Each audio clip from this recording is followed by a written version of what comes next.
মানুষ তার লাইফে অনেক ঠকে এবং সেই ঠকার জায়গা থেকে স্থান থেকে মানুষ শিক্ষা লাভ করে, শেখে এবং সেইখান থেকে একটা ধাক্কা খেয়ে মানুষের ভিতরে একটা বিশাল পরিবর্তন আসে এবং সেই পরিবর্তনটা নেগেটিভও হয়ে থাকে, পজিটিভও হয়ে থাকে। কিন্তু তবে যদি পজিটিভ হয়, সে তার লাইফে ভালো কিছু পরিবর্তন ঘটাতে পারে, ভালো কিছু পেতে পারে। আর কিছু কিছু মানুষ আছে, তারা সারা জীবন ঠকবে এবং শিখবে, তবে সাময়িক, 2-1 দিন অথবা 2-1 সপ্তাহের জন্য, এবং সবসময় নেগেটিভটাই করে থাকবে, নেগেটিভ পরিবর্তনটাই তার লাইফে ঘটে থাকবে। এবং এটার মূল কারণ হলো তার অতি সরলতা। খুব সহজেই কাউকে বিশ্বাস করে ফেলা।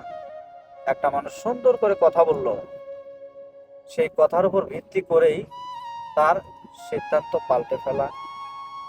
তার সাথে যে সমস্ত মানুষ সত্যিকার অর্থে তার ভালো চায়, তার লাইফে জড়িয়ে থাকে, তাকে সঙ্গ দেয়,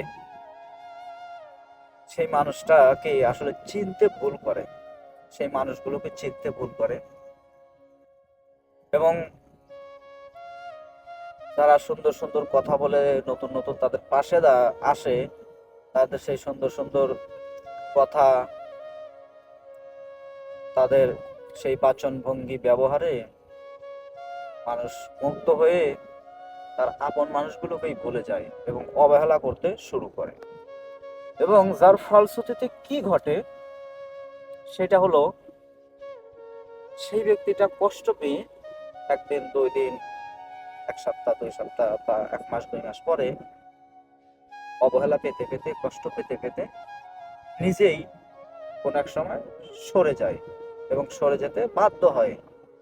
কারণ কি, যে না, এই মানুষটা সে আর চাচ্ছে না, তো মানুষটা অবশ্যই সে মুখ ফিরিয়ে চলে যায়। এবং এই মানুষটা যে নতুন কিছু প্রত্যাশা করছে, নতুন কিছু ভাবছে, সে আবারও বড় ধরনের ধাক্কা খেয়ে আবার অন্য জায়গায় চলে যায়। আবার নতুন করে, নতুন সুন্দর করে কে কথা বলছে, ব্যবহার করছে, সেই সমস্ত মানুষদেরকে সে আবার খুঁজতে থাকে। আর এই সমস্ত মানুষ লাইফে কখনোই সঠিক মানুষ খুঁজে পাবে না, কারণ তারা সিদ্ধান্ত নিতে ভুল করে। এটাই হলো চরম বাস্তবতা।